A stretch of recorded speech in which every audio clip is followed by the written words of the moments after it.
Hello students, नमस्कार। इस video में हम समस्त लोग पास्ट कंटीन्यूअस टेंस का ट्रांसलेशन बनाने के विषय में डिस्कशन करेंगे। सबसे पहले आइए हम देखते हैं कि पास्ट कंटीन्यूअस टेंस की पहचान क्या होती है, क्योंकि बिना पहचान के हम अनुवाद नहीं बना सकते हैं। तो इस टेंस में कार्य भूतकाल में जारी रहता है। क्या होता है? कहेंगे कार्य भूतकाल में जारी रहता है, अर्थात वाक्य के अंत में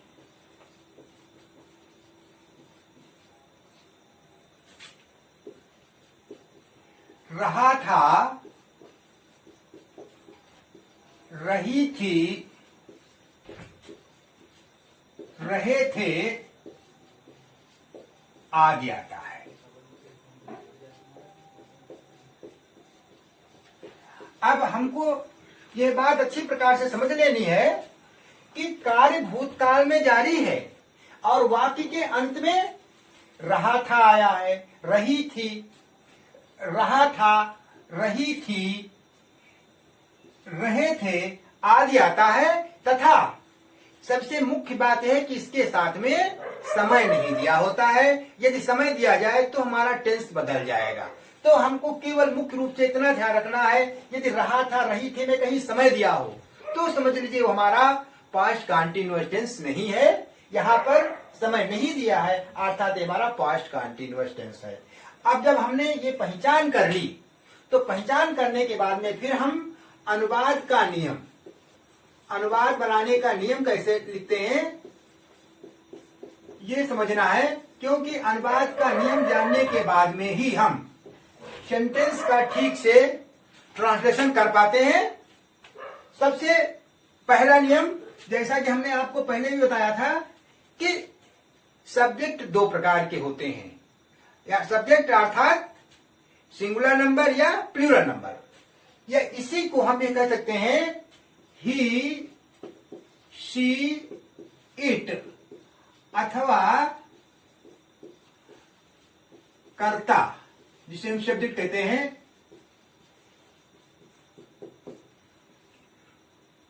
के एक वचन होने पर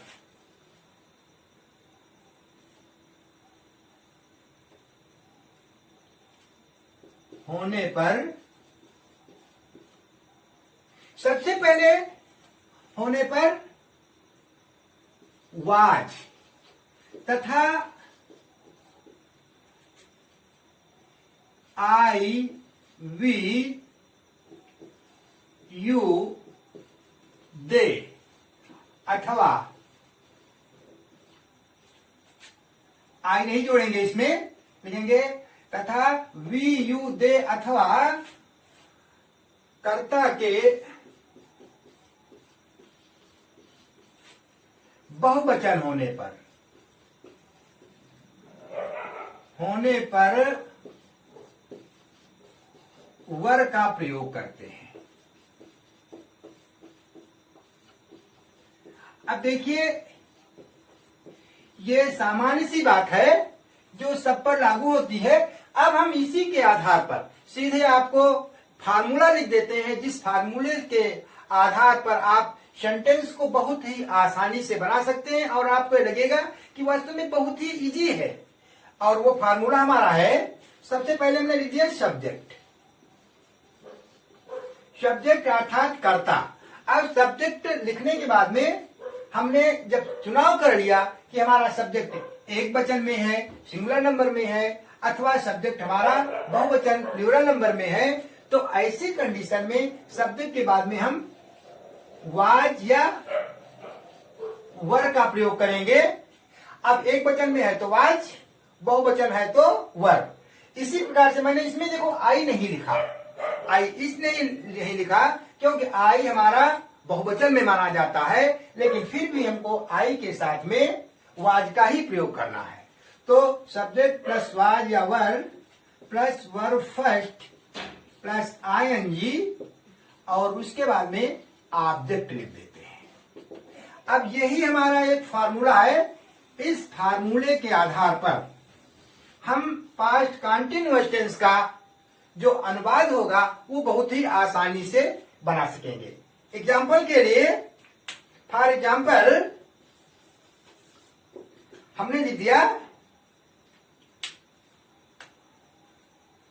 मेरा मित्र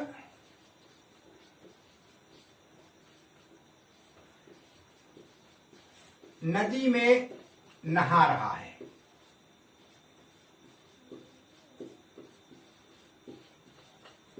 अब जब इस सेंटेंस का हम ट्रांसलेशन करेंगे तो हमारा सब्जेक्ट है मेरा मित्र। अब जरा विचार करें, मित्र अकेला है, सिंगुलर नंबर में है, इसलिए सबसे पहले जब इसका ट्रांसलेशन करेंगे तो लिखेंगे माय फ्रेंड।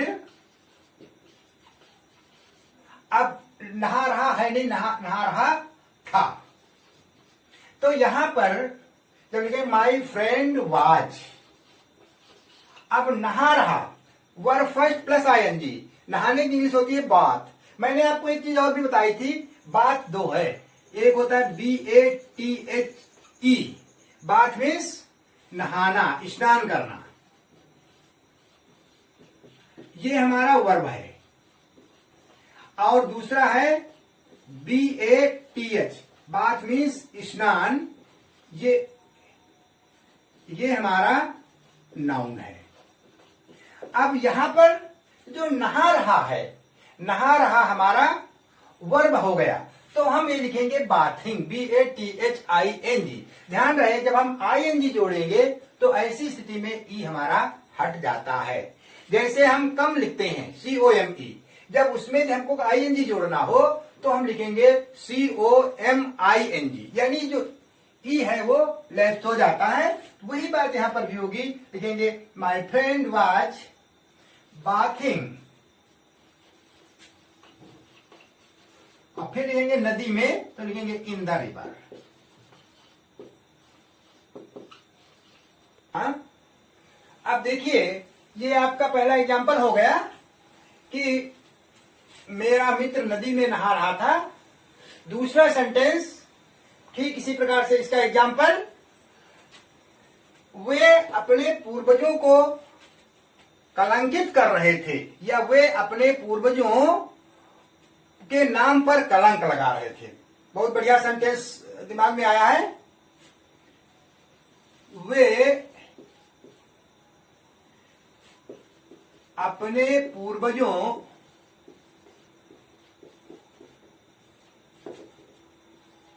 के नाम पर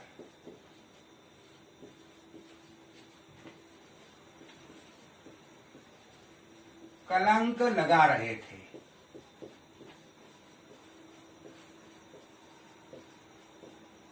अब हमें देखना है कि इस सेंटेंस में सब्जेक्ट हमारा है वे। अब वे हमारा बहुवचन में है, इसलिए हम सबसे पहले वे की इंग्लिश लिखेंगे दे। अब दे प्लूरल नंबर में आता है, प्लूरल नंबर में होने के कारण थे की इंग्लिश दे वर। अब दूसरी कंडीशन है, यहां पर लिखा है कलंक लगाना। कलंक लगाना अर्थात बदनामी करना। एक शब्द होता है डिफेम, फेम माने प्रसिद्धि देना, और डिफेम अर्थात कलंक लगाना या बदनामी करना। तो लिखेंगे they were defaming, defaming the name of their. अब पुनः ध्यान दीजिए, दे के साथ में अपने की इंग्लिश देयर लिखी जाती है, देयर, और फिर है पूर्वज, पूर्वज अर्थात एंसेस्टर्स।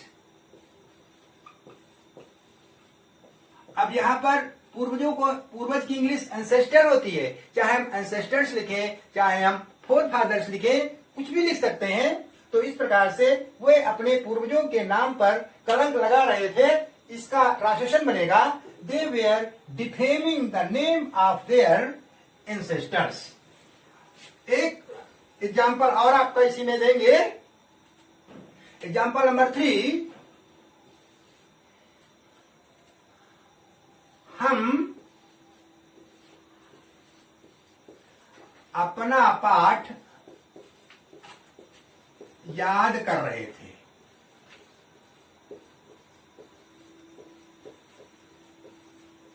अब जब इस सेंटेंस का हम अनुवाद बनाएंगे तो पुनः वही बात, सब्जेक्ट हमारा है हम, अर्थात वी।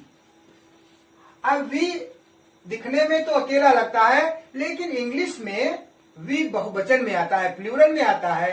प्लूरल में आने के कारण हम वी के साथ में वर का प्रयोग करेंगे।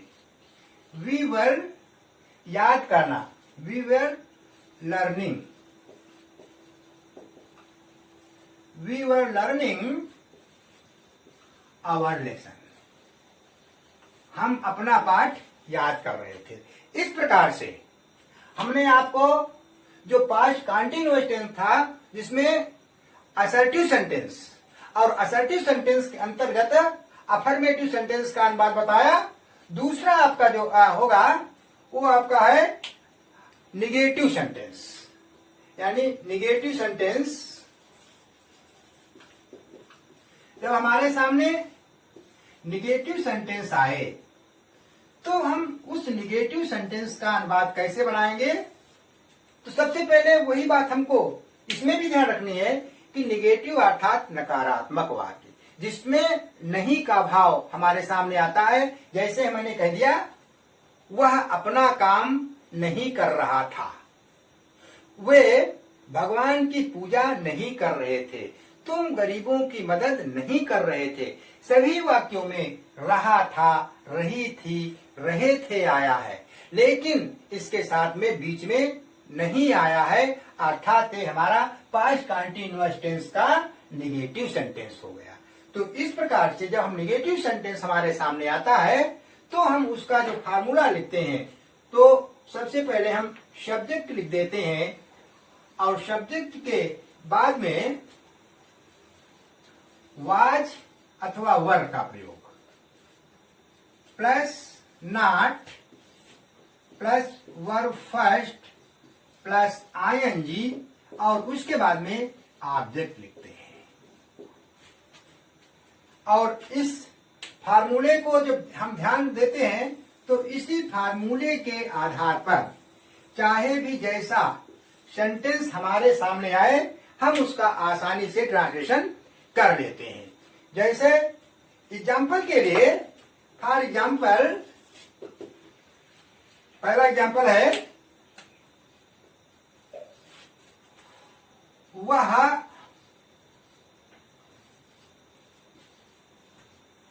अपनी दादी पर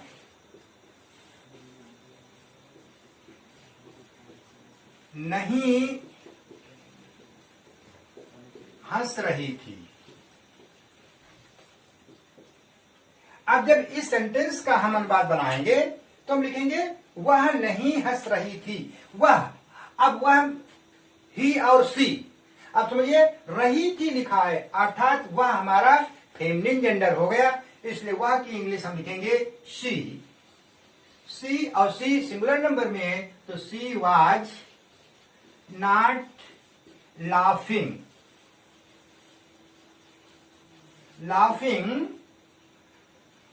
एट, अब अपनी दादी, सी के साथ में अपनी की इंग्लिश हर होती है, हर ग्रैंड मदर।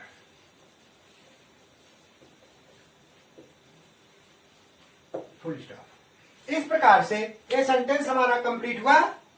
दूसरा एग्जांपल जिसमें सब्जेक्ट प्लूरल नंबर में आएगा, उसका ट्रांसलेशन भी हम ठीक इसी प्रकार से बनाएंगे, बस केवल जहां पर वाज लिखा गया है वहां पर वाज के स्थान पर वर का प्रयोग हो जाएगा। एग्जाम्पल नंबर 2, वे कक्षा में शोर नहीं मचा रहे थे।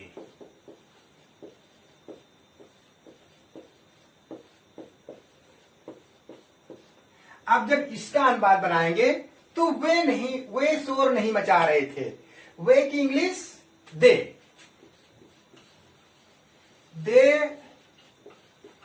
Where not making a noise. अब है कक्षा में, इन द क्लास। ये सेंटेंस हमारा कंप्लीट हुआ। और इस सेंटेंस के बाद में हम जानते हैं निगेटिव सेंटेंस था। अब निगेटिव के बाद में अगला जो सेंटेंस आएगा वो होता है इंट्रोगेटिव सेंटेंस। इंट्रोगेटिव सेंटेंस,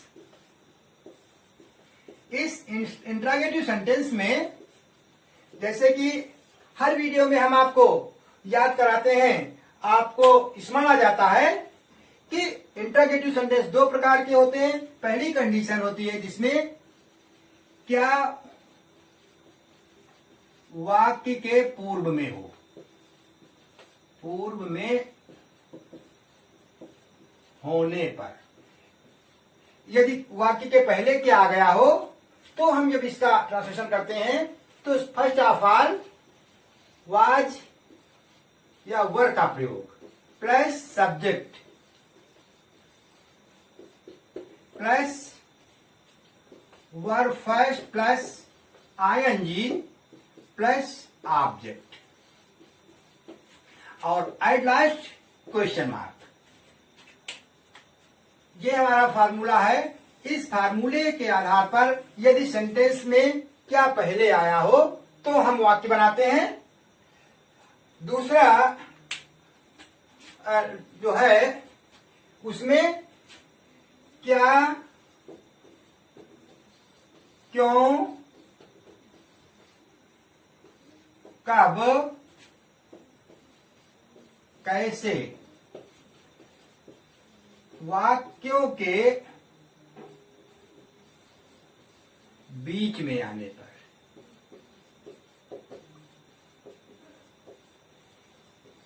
यानी जब ये शब्द बीच में आते हैं तो उसका जो हमारा ट्रांसलेशन बनाने का जो नियम होता है वो सबसे पहले क्वेश्चन वर्ड लिखा जाता है। क्वेश्चन वर्ड प्लस वाज या were plus subject were first plus I N G plus object at last question mark. अब इस प्रकार से यहां पर हमारे सामने क्या के लिए यानी क्वेश्चन वर्ड के लिए दो फार्मूले आ गए। अब जब दो फार्मूले हो गए तो इस प्रकार से हम आपके सामने इसके दोनों के एग्जाम्पल्स भी अलग अलग हमें लिखना पड़ेगा। पहला एग्जाम्पल जिसमें क्या पहले आता है उसका देखिए। पहला एग्जाम्पल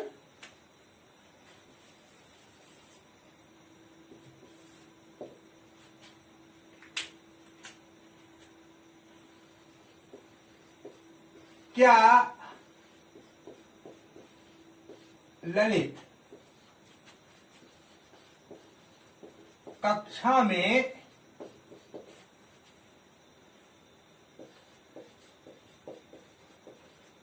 रसायन विज्ञान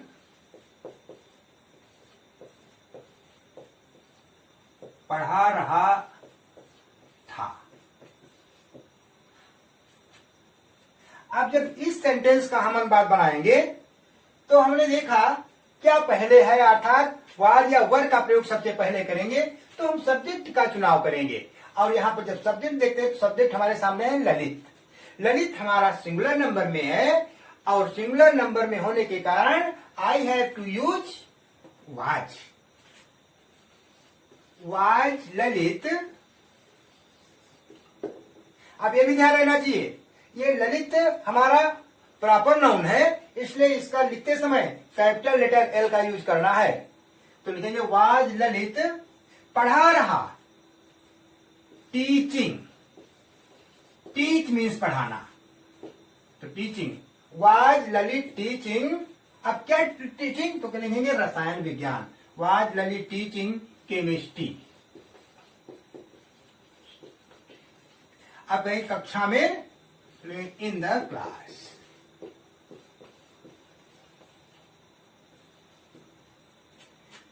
एग्जाम्पल नंबर 2,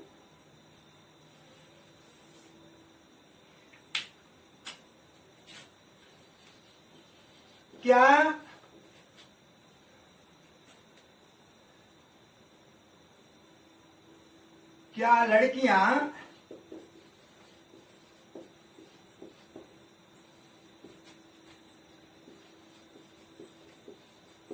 अपना पाठ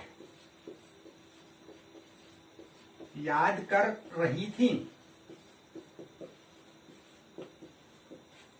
क्या लड़कियां अपना पाठ याद कर रही थी? अब यहां पर लड़कियां हमारा सब्जेक्ट है, तो लड़कियों के हिसाब से हम लिखेंगे वर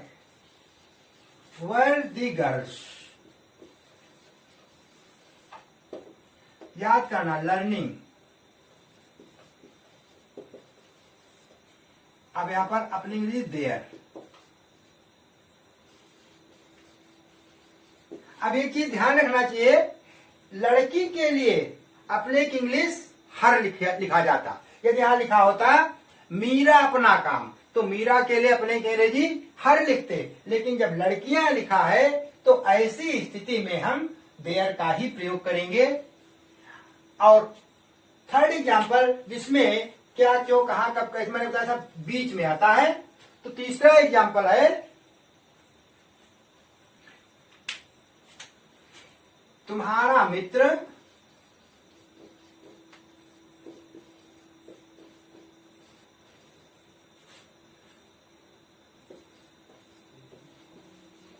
तुम्हारी मदद क्यों कर रहा था?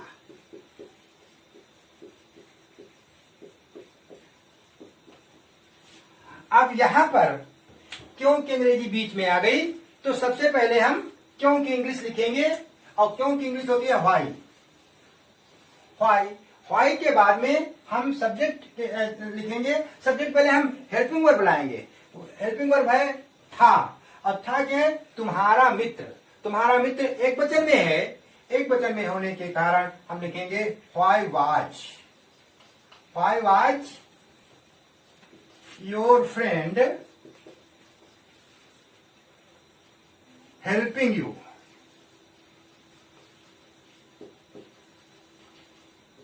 राइट, लास्ट क्वेश्चन मार्क लगाएंगे। और इस प्रकार से हमने देखा कि ये हमारा पास्ट कंटीन्यूअस टेंस का इंट्रोगेटिव सेंटेंस हुआ। तो इस प्रकार से हमारा ये सेंटेंस कंप्लीट हुआ। अब इसके बाद में देखिए, मैंने आपको बताया क्या, क्यों, कहां, कब, कैसे, कितने वाक्य के बीच में आने पर इसकी अंग्रेजी सबसे पहले लिखी जाती है। लेकिन थोड़ा और एक नियम है कि यदि हाउ मच, हाउ मेनी या विच, कौन कौन से शब्द हैं, हाउ मच, हाउ मेनी या हाउ मेनी के साथ में एक शब्द और है विच, से सेंटेंस का अनुवाद करना हो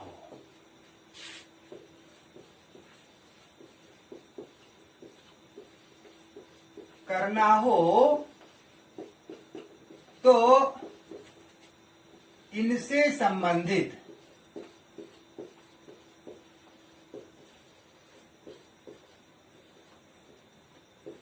नाउन लिखने के बाद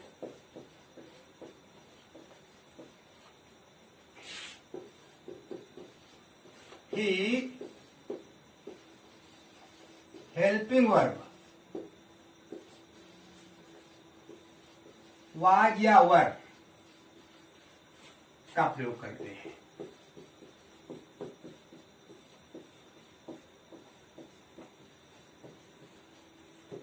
अब हमको इस चीज को ध्यान रखना है कि जब ये शब्द आए हों तो हम इसके बाद में सीधे हेल्पिंग वर्ब नहीं लगाएंगे। इसके बाद में इससे संबंधित हम पहले नाउन लिखेंगे। एग्जाम्पल्स के लिए, फॉर एग्जाम्पल मैंने कह दिया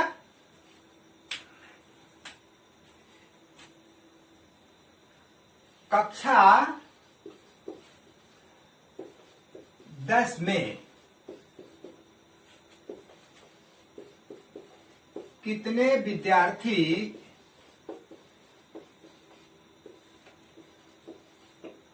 पढ़ रहे थे। अब जब इस सेंटेंस का हम अनुवाद बनाएंगे तो यहां पर कितने कितनी हमने आपको बताया था कि हाउ मच और हाउ मेनी दोनों का मतलब कितने होता है। हाउ मच क्वांटिटी व्यक्त करता है, हाउ मेनी नंबर को शो करता है, नंबर बताता है, यानी इसके द्वारा हमको संख्या पता चलती है और इसके द्वारा हमको मात्रा पता चलती है। तो यहाँ पर विद्यार्थियों में संख्या आती है, इसलिए हम कितने की अंग्रेजी हाउ मेनी लिखेंगे, यानी इसका अनुवाद बनेगा हाउ मेनी। आप ध्यान दीजिए यहां पर हम सीधे हेल्पिंग वर्ब नहीं लगाएंगे। इसके बाद में हम सीधे, हमने लिखा था यहां पर नाउन लिखते हैं, यानी इनकी इंग्लिश लिखते हैं, उसके बाद में हम नाउन लिखते हैं। तो लिखेंगे हाउ मेनी स्टूडेंट्स। अब लिखेंगे how many students were reading in कक्षा 10 में, इन 10th क्लास। ये हमारे सामने सेंटेंस बन गया। अब मैंने लिख दिया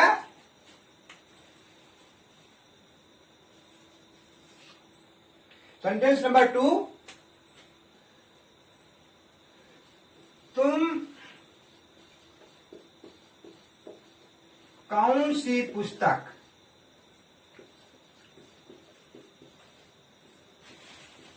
पढ़ रहे थे। अब जब इस सेंटेंस का हम अनुवाद बनाएंगे तो पुनः हम ध्यान देंगे कौन सी, और कौन सी की इंग्लिश क्या होती है, विच बुक। तो यहां इसका अनुवाद बनेगा which book, which book were you reading.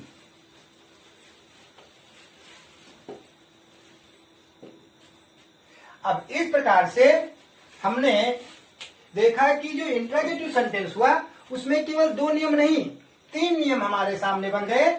और इस इंट्रोगेटिव नियम के बाद में हम अगला जो आपका सेंटेंस आता है वो सेंटेंस आता है interrogative negative sentence. Interrogative negative,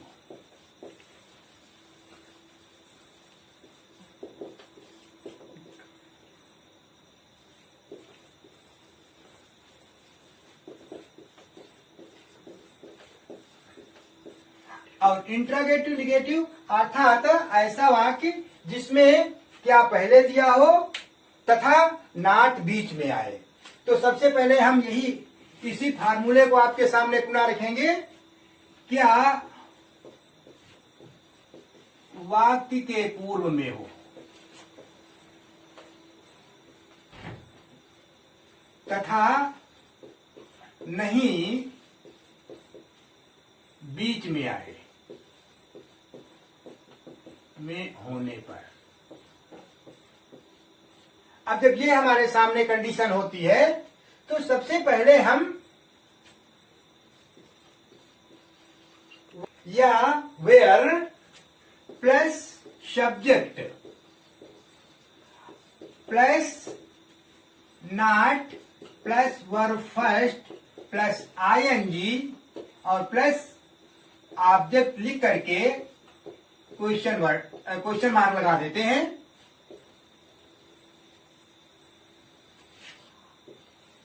दूसरा भी फार्मूला इसी के साथ में क्वेश्चन वर्ड के बीच में आने पर बीच में आने तथा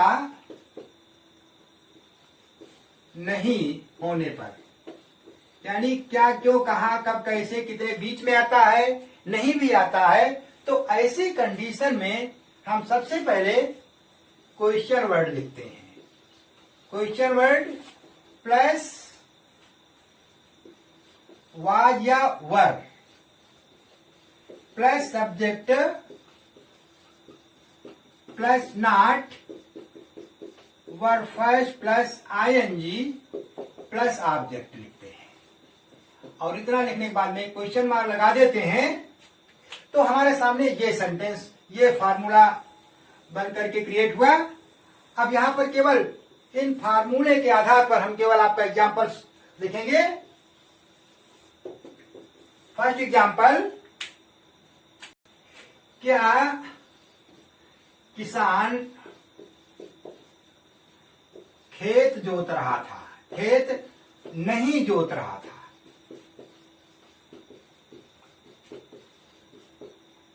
अब जब इसका अनुवाद बनाएंगे तो हम लिखेंगे was the farmer not ploughing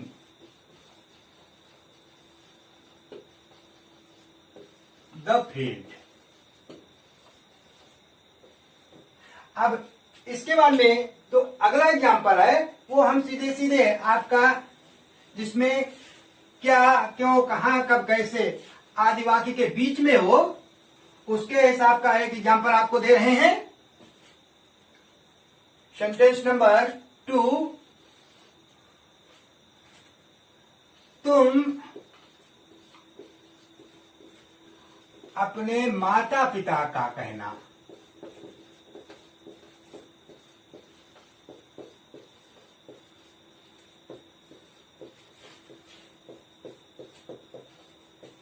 क्यों नहीं मान रहे थे।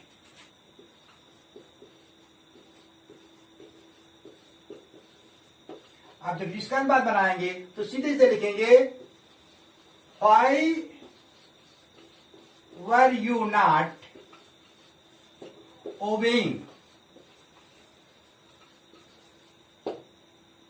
Your parents.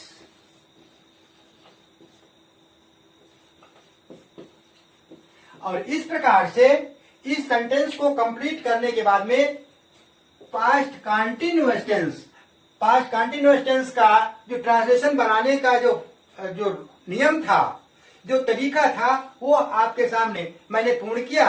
अब मैं जरूर विश्वास करता हूं कि यदि आपने मेरे इस वीडियो को प्रारंभ से लेकर के अंत तक देखा तो निश्चित रूप से आप पास्ट कंटिन्यूअस टेंस के सेंटेंस बनाने में कभी गलती ही नहीं करेंगे। यदि आपको हमारा ये वीडियो पसंद आया हो तो मैं निश्चित ये अपेक्षा करता हूं कि आप इस वीडियो को लाइक करें, शेयर करें तथा अपने अन्य साथियों से भी चैनल को सब्सक्राइब करना कहने के लिए न भूलें, जिससे उनको भी ये वीडियो मिल सके और वो भी इस ज्ञान से वंचित न हो पाए और वो अधिक से अधिक अंक पा करके इंग्लिश में महारत हासिल कर सके।